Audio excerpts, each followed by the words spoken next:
Біздің вышивка дайын болды. Енді мынау артындағы лапка поднимательді көтеріп, кронштейнді басып, жалпы вышивалкадан, вышивальный машинадан мына пәлсені аламыз. Бізде міне сурет дайын болды. Осындай жіптер кішкене шығып тұрады. Оларды біз қайшымен алып тастаймыз.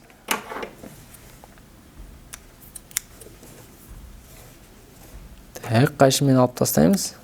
Артықтарын бәрін алып тастаймыз. Негізі мүмкіндігінше на месте егерде көріп отырсаңыздар, что жіп қалып қойды. Оны сразу сол мезетте алып тастаған абзал. Себебі шайнап қалуы мүмкін. Міне, біздің сурет дайын. Енді мынаның артындағы флизеленияны қалай аламыз? Соны көрейік. Біріншіден мына прищепкаларды алып тастаймыз. Одан кейін біз мына французский булавкаларды алып тастаймыз.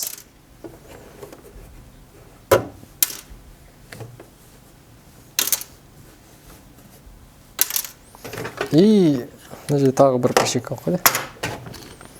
Французский булавкаларды алып тастадық. Енді мына пәлседен флизелинді алмаймыз. Мына матаны аламыз да осылай ақырын жұлып тастаймыз. Қорықпаңыздар. Ештеңе болмайды. Жұла бересіздер. Қорықпай. Флизелиннен алынды. Мата. Қараңыздар. Мінекей. Вышивка дайын тұр. Мына артындағы алдында жабыстырған флизелинді де алып тастаймыз.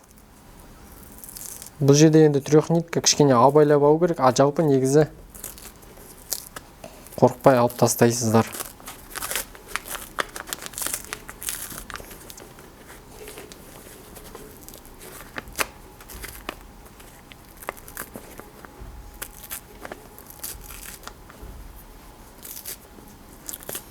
Трехнитка болғандықтан аккуратно алып тастайсыздар. Мынау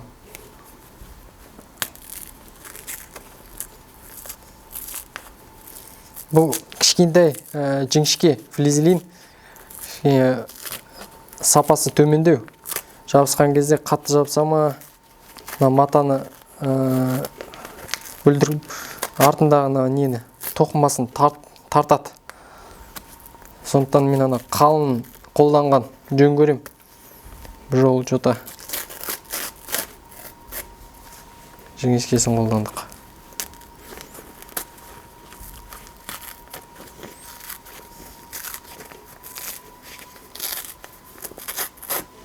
Осылай алып тастаймыз.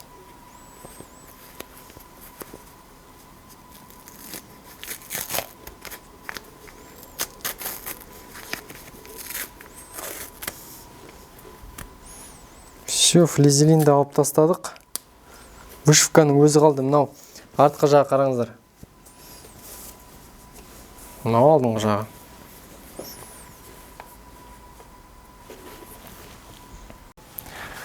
Құрметті келешек шеберлер, сабаққа қатысушылар, сіздер бұл видеода басынан бастап соңына дейін қалай вышивка жасалады, соны көрдіңіздер.